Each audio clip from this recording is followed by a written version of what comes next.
Have you ever wondered about the story behind Croatia? That beautiful country on the Adriatic Sea.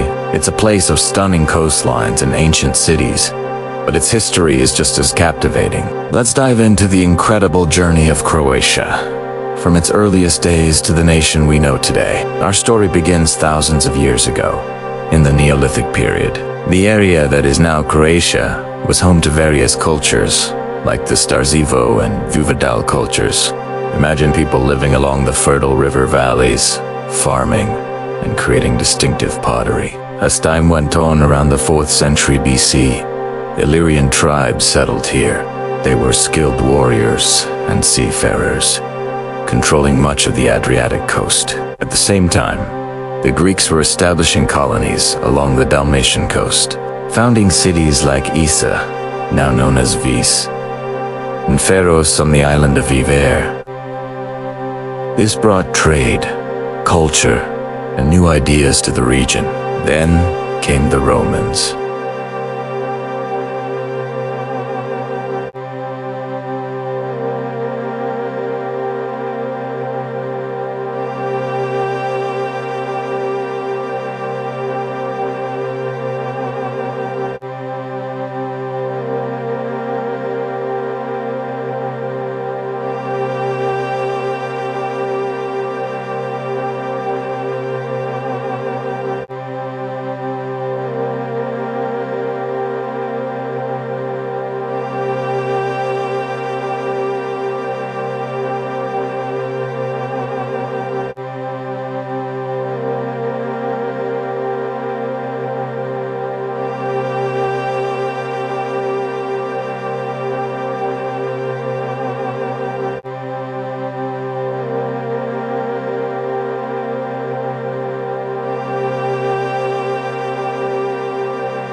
The real turning point came in 925 AD, when Duke Tomislav united the two duchies and was crowned the first king of Croatia. The Kingdom of Croatia became a significant regional power, controlling territory that stretched across the Balkans. However, after a period of strength, the native Croatian dynasty died out in the late 11th century. A succession crisis followed, and the Croatian nobility, seeking stability, made a crucial decision.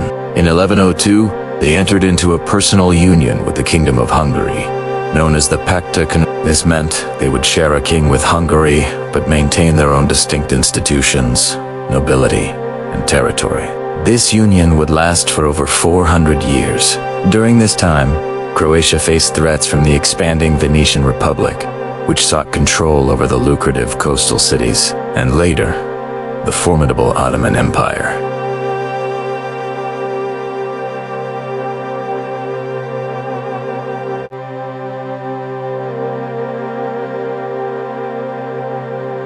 The Croatian nobles, fearing Ottoman conquest, elected the Habsburg monarch, Ferdinand I, as their king in 1527. This brought Croatia into the vast Habsburg monarchy, which later became the Austrian Empire and then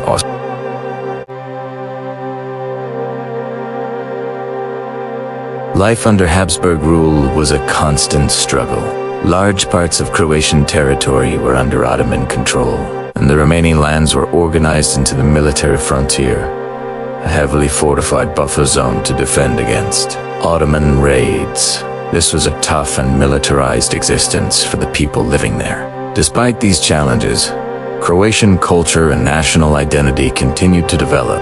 In the 19th century, a national revival movement, known as the Illyrian movement, swept through the country. Led by figures like Ludovic Guy, it aimed to promote the Croatian language and unite all South Slavs culturally and politically against Hungarian and Austrian dominance. The end of World War I in 1918 saw the collapse of the Austro-Hungarian Empire. Croats, along with Serbs and Slovenes, seized the opportunity to create a new state. They formed the Kingdom of Serbs, Croats, and Slovenes, which was later renamed the Kingdom of Yugoslavia in 1929. The idea was to create a unified nation of South Slavs, but it was a rocky union from the start. Tensions between the different ethnic groups, particularly between Serbs and Croats, grew over political and cultural differences. World War II brought immense tragedy to the region. Yugoslavia was invaded and dismembered by the Axis powers in 1941. A fascist puppet state, the independent state of Croatia, was established, led by the Ustashi regime. This regime committed horrific atrocities against Serbs, Jews, and Roma, as well as Croatian political opponents. At the same time, a powerful resistance movement emerged, led by the communist partisan leader Josip Broz Tito. After years of brutal fighting, the partisans emerged victorious. Following the war, Tito established a new socialist Yugoslavia, the Socialist Federal Republic of Yugoslavia. Croatia became one of its 6 republics. Under Tito's rule, Yugoslavia followed a unique path, independent from the Soviet Union. It was a one-party state, but it allowed for more economic and cultural freedom than other Eastern Bloc countries. For several decades, the system managed to suppress ethnic nationalism and maintain peace. However, after Tito's death in 1980, the old ethnic tensions began to resurface. Economic problems and rising nationalism in all the republics put immense strain on the federation. In the late 1980s and early 1990s, the communist system crumbled across Eastern Europe, and Yugoslavia began to break apart.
In 2009, Croatia joined NATO, and in 2013, it became a member of the European Union, solidifying its place in modern Europe.